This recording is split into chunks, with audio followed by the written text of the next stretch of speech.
Hello, here we are. My good friend Lucy McCarrer, who came up with the idea to make a weekly podcast about the year of being 70. We both turned 70 almost 6 months ago for me. I'm Lisette Schuitenmaker. I'm in Amsterdam, and Lucy is in the UK.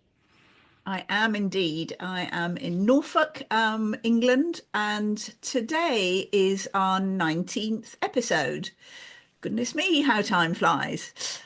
So today we're going to talk about turning 50, which for us happened in the year 2004.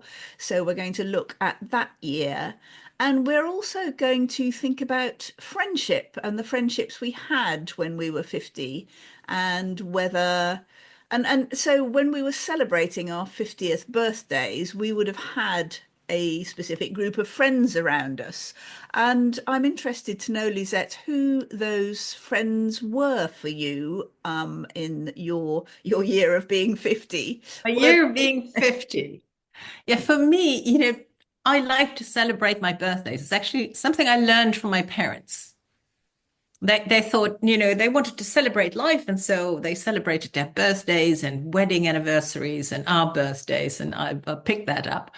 And thinking about being 50, it's like there wasn't really an idea forming until we were on holiday in Switzerland. And I clearly remember this moment of walking behind my husband because he's a much better climber than I am. And then saying to him, this idea keeps coming back of having a dinner with only men. And then I will be the princess in their midst. Lovely. I thought it was quite a ridiculous idea.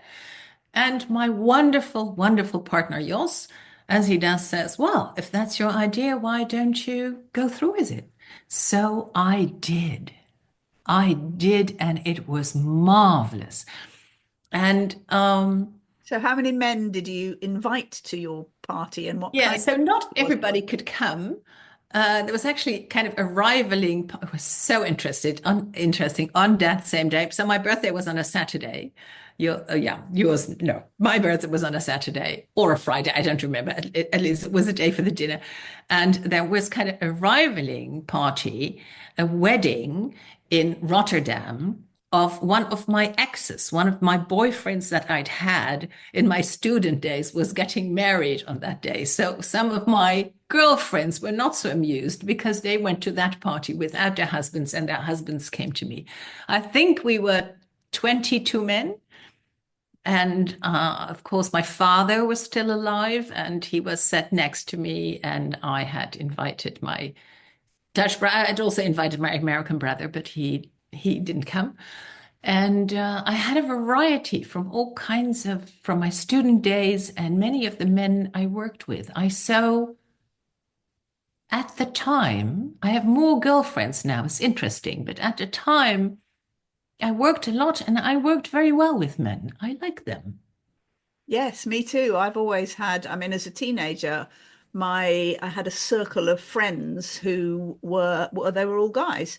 And I also did not have many girlfriends at that stage. And they weren't boyfriends. I mean, obviously I didn't have loads of boyfriends. Yeah. I occasionally had one or.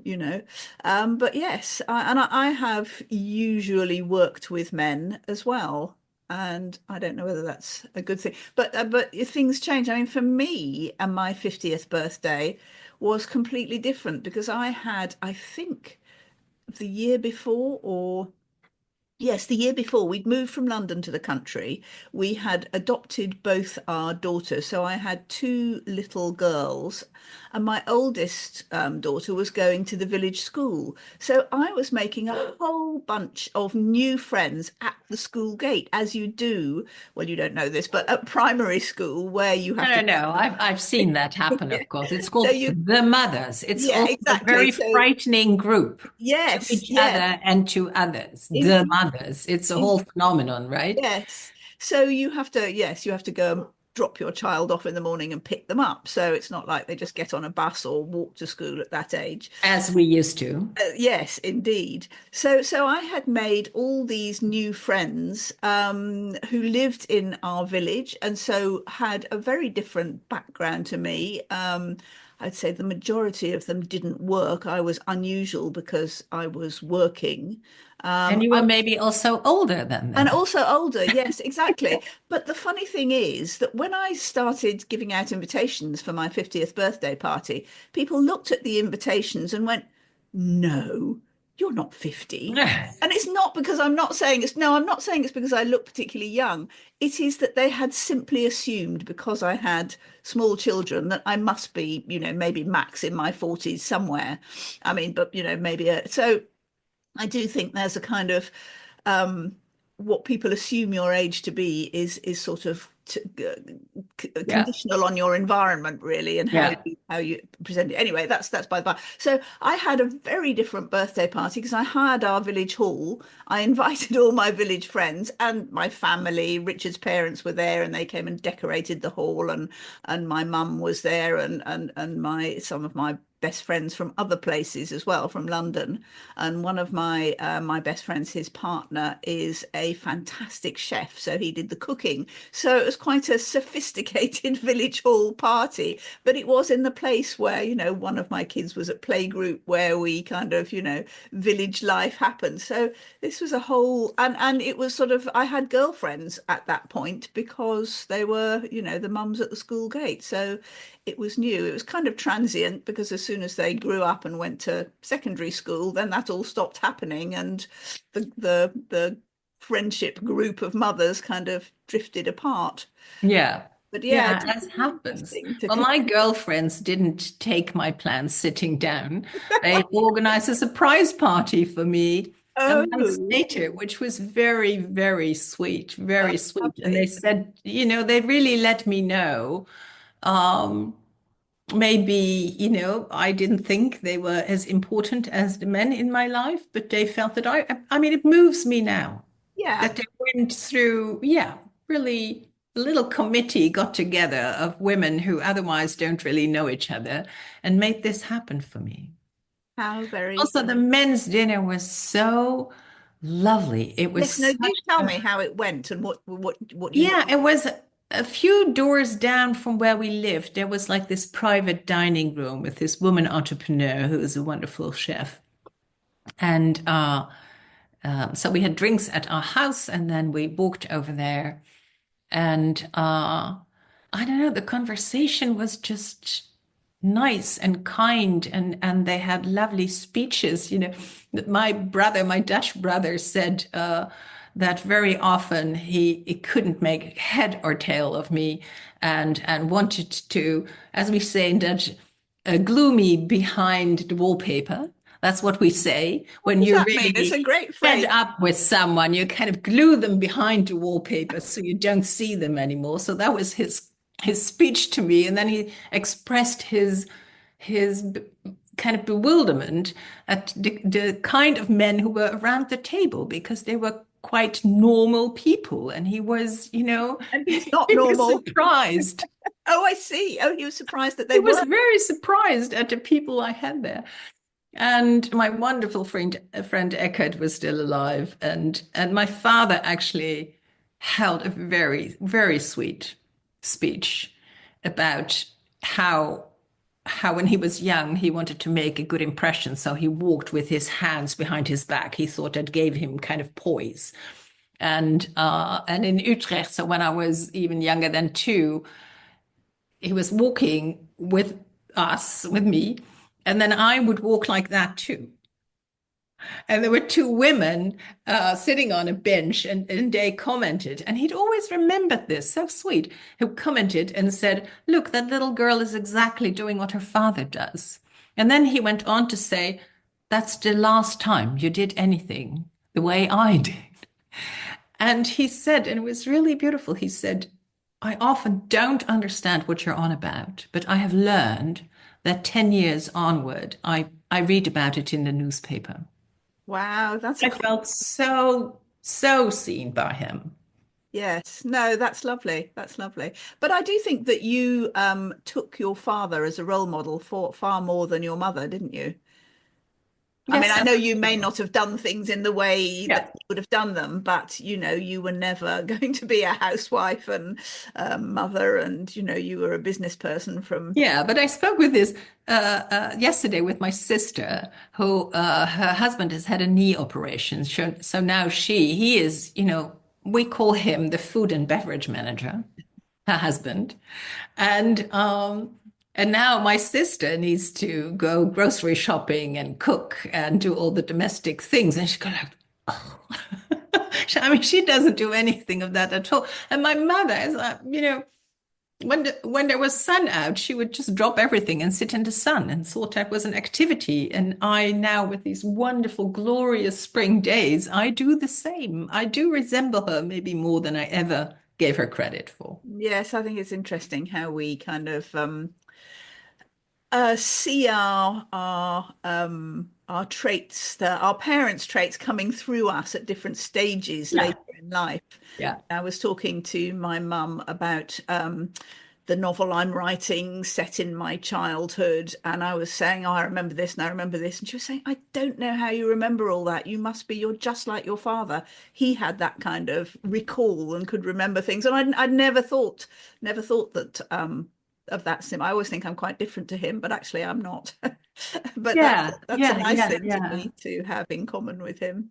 Yes. Very, very lovely to realize that actually. It's kind of endearing is the word that comes to me, and Indeed. kind of honoring them long after they've gone. Yeah, yeah. But with your friends then, so you had all these new and younger friends, Yes. and, uh, and then And then, I mean, 6 years or so for the years of school.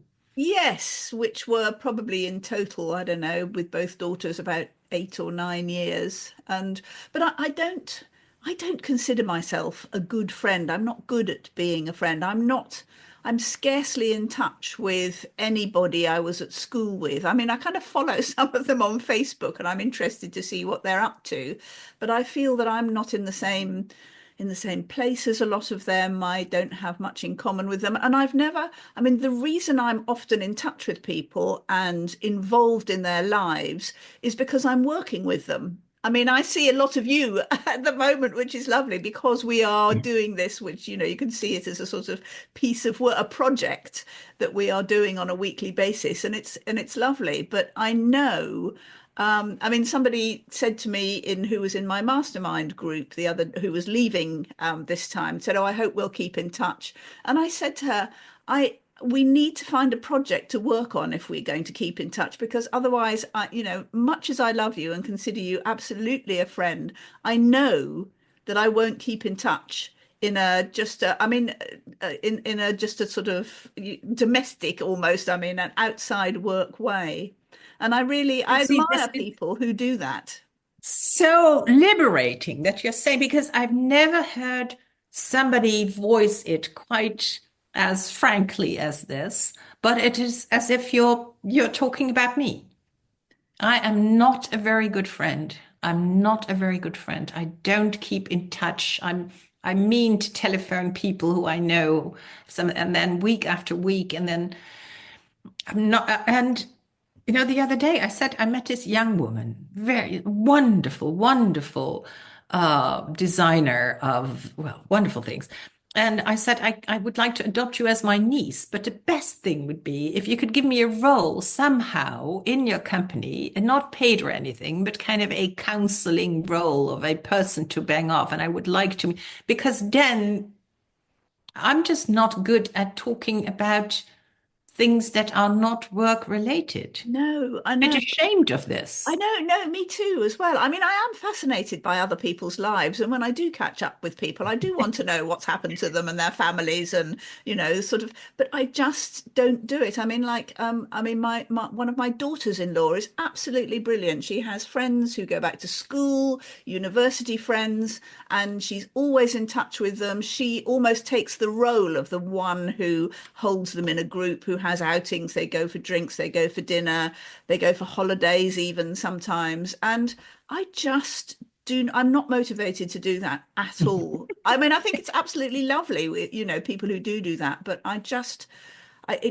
yeah, I mean, work type things for me, it's work and family, and I don't have a lot of room for other stuff. I don't And prioritize. I don't have a family. You don't even have a family. You've got no excuse. No, I Yeah, mean, so for me, it really is work. And I dread sometimes, when that stops because we are 70. It hasn't come to a halt yet, but it will one day. And then what? But I know that's yeah. frightening actually, because then you kind of get to the stage where you think, damn, I wish I'd kept up with all those friends, and now maybe I'm on my own. Who knows? I mean, I hope that won't happen, but you never know. It could be like that. But two things, interestingly, regarding Friends, two things happened in 2004 that I think uh, well, one of them definitely changed the nature of friendships, and that was that Facebook started in Oh, 2004. really? And the other thing was that the last episode of the series, the TV series Friends, finished filming, and that was I think that actually held a lot of people together as friends because so many people watched it. I mean, not so much our generation, but my son's generation, who were, I can't work out who were sort of late teens, I suppose, watched it, sort of obsessively. And Oh, really? Maybe yes, that's I'm why not I've so, never watched it. it's, I have no, I mean, I have some, I think it's Jennifer Aniston, right? yeah, I that's kind of right. researched her because she has no children, but I don't really know this whole hype of Friends. But of course, you had teenagers in the Yes. house, And and it they was a watched it. real celebration of friendship, a group of friends who were living together in two apartments. And it was, yes, it was very much about that. And Hmm. so, yes, when it finished, it felt like you were, or, people who were Yeah, regular yeah, watchers yeah. were They'd all breaking up with moved. those. They'd Yeah, all moved far away and not left an address. Yeah. exactly. Exactly. But But then then we had Facebook. Facebook. I had no idea that came into our lives in 2004. Yeah. And that I think that has changed the net. I mean, I now do keep up with people. I find that a really that works for me, that I can keep up with people. I mean, I spent 8 years in Australia, so I can keep up with old friends in Australia just by, looking at their posts on Facebook, commenting, saying, "How are you?" And that's that's enough for me. I find that people complain about Facebook, and of course, there's lots of I not it's not just Facebook, but I think that is the main social media platform where you keep up with friends. I mean, LinkedIn is mostly about work. Yes, but that's why I like LinkedIn so much Yes, because it is about work and it has real content to it. yes, yes, yes. Yeah. No, you're right. I mean, But I I think we found each other again also through Facebook, right? Is that not how our I, friendship kind of it rekindled? I may don't well be know. true. I don't remember. What did we I do? don't We remember just, either. I don't remember either. But the thing about friendship is also was a topic in the eldest daughter effect because we were going on these five main characteristics. And my co-author, Vis, who is an eldest daughter who works a lot, who has two daughters and now two grandchildren, uh, she is a much more caring friend than I am. So we had lots of conversations about that. And at some point we said, well, because I said we can't put caring in there. I'm just not a good friend. I'm not so caring. And then she says, well, I care about people. You care about the world. And so that's how we came to the caring. And it really helped me think I'm like more into the general, but not so much into the particular. yeah. Where she and it's good actually. I will ask the eldest daughters when we come at the eldest daughter retreat in March to see how are their friendships and who are their friends with. So, Yeah. so what does it say? I've forgotten now in the book. What did you say about eldest daughter typical friendship activity? Do eldest daughters have a way of being friends, or and are we Well, do we very buck that often trend? our friends tend to be eldest daughters. Like we Oh, don't know interesting. it, No, but no, after a while we find out and we go like, wow, another one. And so that in itself is interesting that we recognize something in each other, which, it's not like we fill out a form or we do an no, application and have to fill out, your birth order position. So that is one thing.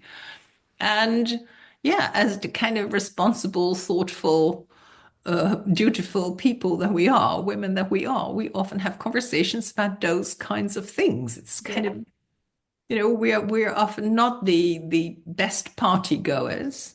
no, no, no.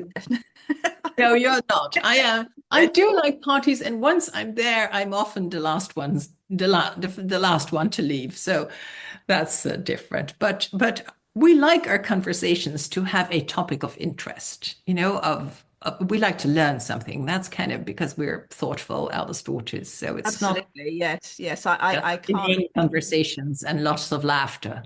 Yes, Serious, serious business. yes, yes, absolutely, yes. No, I can't make light conversation. I just have nothing to say to people on a kind of, how's the weather? What's the sport doing? I just, a kind of like pub conversations. Just, I can't do it. I just. No, me neither. And it is an art if people can do it because it Yes. does Oh no, lighten it's up our so life. enviable. I would love to be able to just talk to anybody about anything. Yeah. Yeah. It's I find it so hard. But So did you find it difficult to become 50? How was that for you? I think I did a bit. I think actually I found it worse than becoming 40 in a way, in a kind of, conceptual way. I thought, um, I suppose I've kind of generally thought for some reason in terms of having 100-year lifespan, which is ridiculous, and I don't even aspire to that or think it's desirable. But I kind of felt very much when I was 50 that I was more than halfway and that I had less to go than I had already lived. And that I think that did make me feel a bit sad, I suppose, in some kind of intangible way. I can't think why. I still, still perfectly healthy and I had these little girls, so I was kind of starting again. I had a new marriage. I'd moved to a new home and environment. I mean, really completely new. And I was sort of starting at 50, what I was had previously done nearly 25 years ago.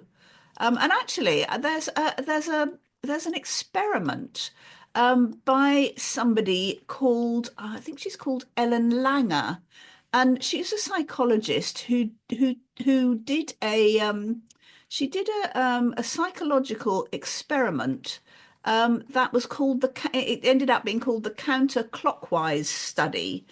And she took a group of 8 elderly men in their 70s to, I can't remember when this happened, but she took them to a residential retreat that was set up to recreate their kind of environment of the 1950s. And the weird thing was, everything was decorated that way. They had their clothes were, what they were wearing in the 50s, radio conversations. They kind of replayed TV of the 50s, and listened to music of that time. And the strange thing was, the effect was that they kind of got younger physically and mentally. They became more fit. They became more mentally kind of agile. It was very, very interesting. And I really wonder sometimes whether, having completely reset my life between the kind of ages of 40 and 50 and sort of behaving again as I would have done, as I did when I was like in my late 20s and 30s, in my Interesting. 50s, whether that had some kind of Has effect. rejuvenated your self Rejuvenated and me. your I thinking. thoroughly recommend completely wrecking your life in your 40s, having to start all over again. Yeah. I really don't. But I do wonder whether, that. And then I started a new business in my 50s as well. And that was a startup, and it was like, sort of again kind of what I actually did in my 20s. So And maybe we can safely say life does not end at 50, no, right? that's I mean, we're every week we're showing life does not end at 70 either. yes, Some indeed. people already think that about, oh, I'm 50 now, you know. Yeah. So Middle what were age. you doing at 50 then, Lisette? You'd done in your 40s, you'd had this kind of reset, and you'd been to the Brennan School of Yeah, well, in 2004, I was still in the Barbara Brennan School. Right, right. This 4-year training to become a healer, which is basically, seeing people in their wholeness and seeing what you can do to restore them to it physically, emotionally, mentally, spiritually. And I had become a trustee of the Findhorn Foundation, which was a huge, huge honor.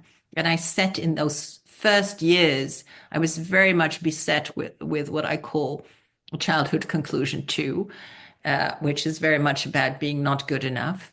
I thought I'm not spiritual enough. I'm not knowledgeable enough about the whole world of eco villages and spiritual living. And also, I felt childhood conclusion five very much like an imposter. I've often felt people think I am this businesswoman, and that, when they get me in, their business issues will somehow be solved. That's what I think they project upon me. And then, of course, I am in business, but I'm not really a businesswoman. I did not make a career at Procter and Gamble or Deloitte or any of those big businesses. I had my own business and solved my own problems, but it was, small. And so I always feel that they got, again, a Dutch expression is they got a cat in the bag. So a That, cat in the bag is when you think you've got this huge thing and then you open it and there's a oh, cat in the there. cat. So I always think I'm a disappointment. I think that also hails back to being the eldest. Yes, I was going to say, I know that's something that, eldest you have, identified that eldest don't Yeah.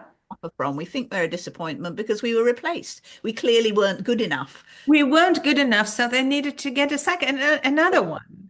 So Yeah. that is a conclusion that in our young brain we can jump to that conclusion, with our tiny overview. So the first years on the board of the Findhorn Foundation, which is the educational or was the educational institution based in the Findhorn spiritual eco village in Scotland near Inverness were difficult. And then people said, but we want you as you are. And I could, I spent years believing that. I spent Yeah. years believing that. So 2004, yeah. Yeah, I was still embarking on a whole new life. Yes, yes. I mean, the one thing that was the constant in my life when I turned 50 was that I had been for a few years, and would continue to be a work-life balance consultant.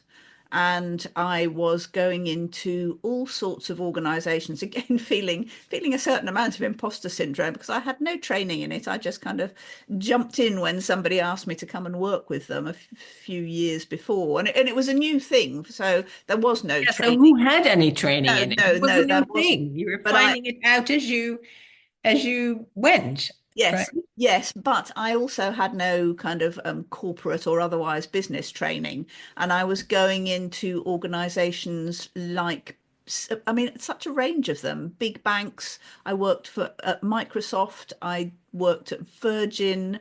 I worked at sort of big city councils and also very small organizations and kind of what we call a golden circle legal firm, which is one of the big, kind of city London legal firms. And so very, very different places where I felt often really quite intimidated. And here was I kind of coming in and talking about work-life balance, which a lot of the kind of managers and executive level people were incredibly skeptical about, and they'd only taken on this trial work because they could get it free through government funding at that time.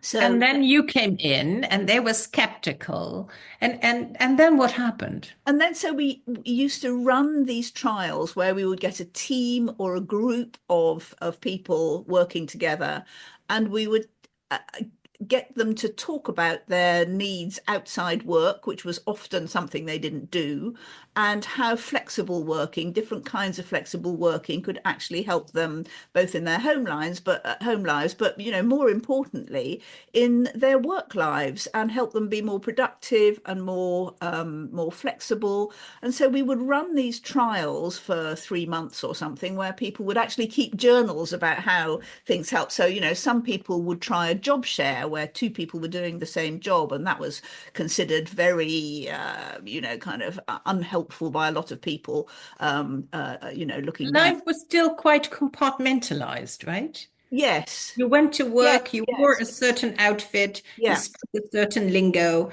and then you commuted back home and turned into the person that you were at home. Indeed. And you felt really bad about saying, look, I have to leave at 3 o'clock because I have to pick up my kids, or, I've got an elderly mother, and, or, whatever.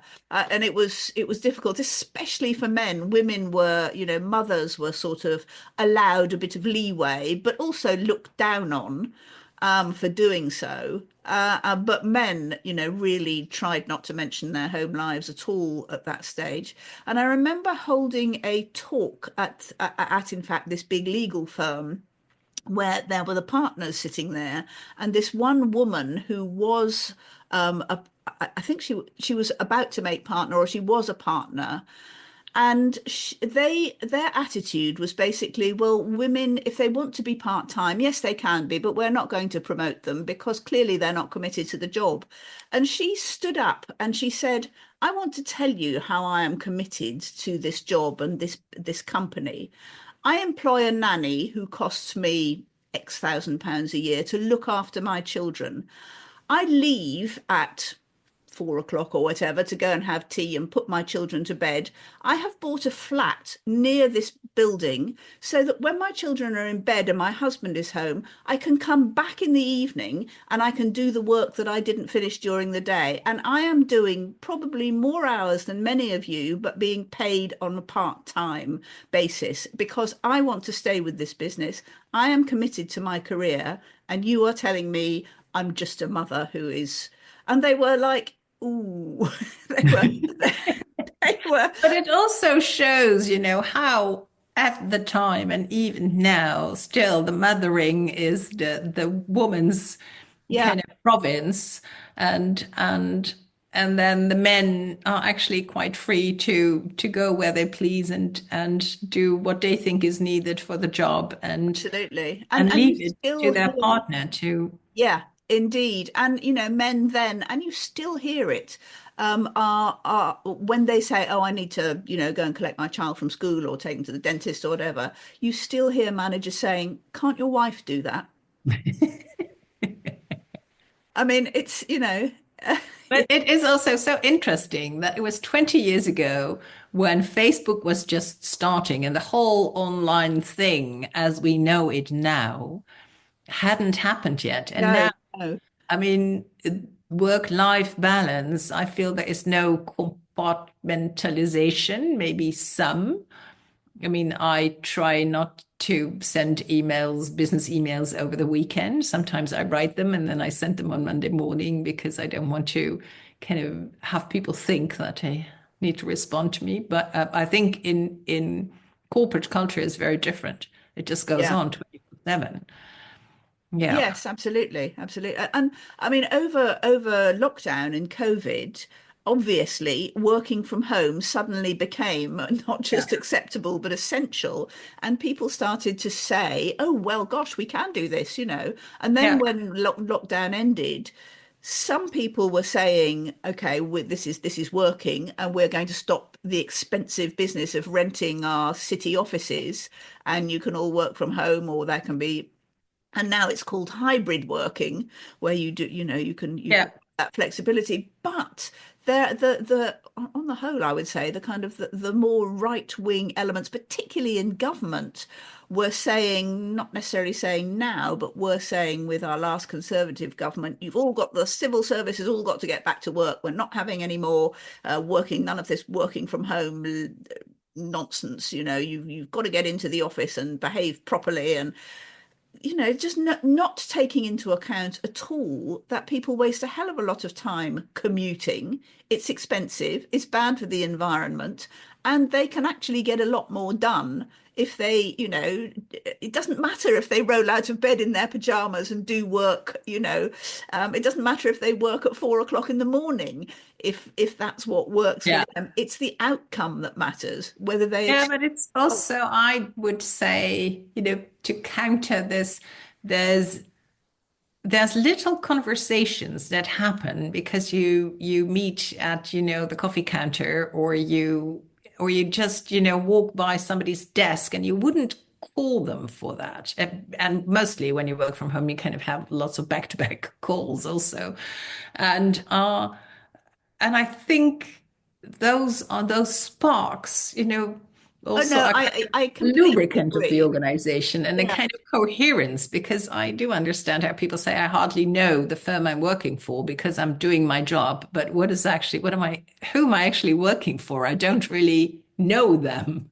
No, I completely agree. I'm not saying that everybody should work Yes, from the home and there should hybrid be no is, offices. I'm really not. And I think also for young people, sort of at the beginning of their careers and working experience, it's really important to actually be in contact with people and not just, extend the kind of their social media, their online life with friends into the work thing.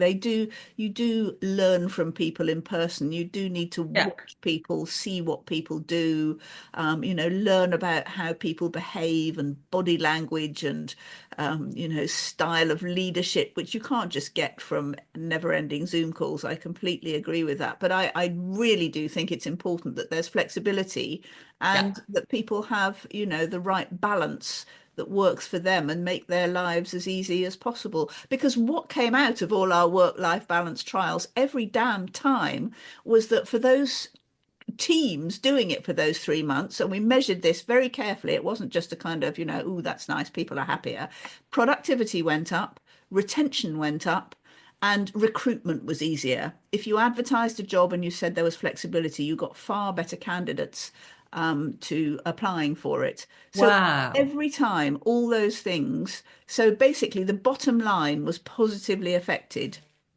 And but nonetheless, most of those sort of corporate organizations that we did this for took no notice and just went on um, Hmm. operating in the So the same way. program was successful, and the clients were Yeah, happy, but the corporates kind of going like, wow, all this new. Yeah. So how long did you do this for? I did that for about 10 years. Yeah, I did. It was, I wrote, I wrote a couple of books on work-life balance, a personal one and a kind of corporate manual. And yes, it was all kind of new and exciting then. Yeah. And then it just became Yeah. mainstream and, people didn't need, HR incorporated work-life balance as part of their remit. And, you didn't need outside consultants coming in telling you how to be nice to people and raise your bottom line at the same time. So Yeah. yeah, Yeah. But the whole kind of concept went kind of gone. yeah. Or do you talk to people and to talk to friends? Let's get back to friends. How is your work-life balance? Uh, Yes, I don't talk to people about that. And yeah. I mean, sometimes because I do tend to work all the time, just on and off around my life. I mean, I work at weekends, I work in the evening, not because I'm forced to, but because I choose to. And Yeah. there are other people in my businesses who don't do that at all, and that's fine. I totally respect their need to have a break and to spend uninterrupted time. Well, I'm just happen to be very good at jumping quickly from thing to thing. So I can easily, be cooking a meal. Actually, no, this is not such a good example, but cooking a meal, thinking, oh God, I never replied to that email, rushing off and doing it, doing the email, And coming not back, burning and what you're found cooking. I burnt the yes. That's true, but it tends to be the domestic thing that suffered rather than the work thing. But yeah.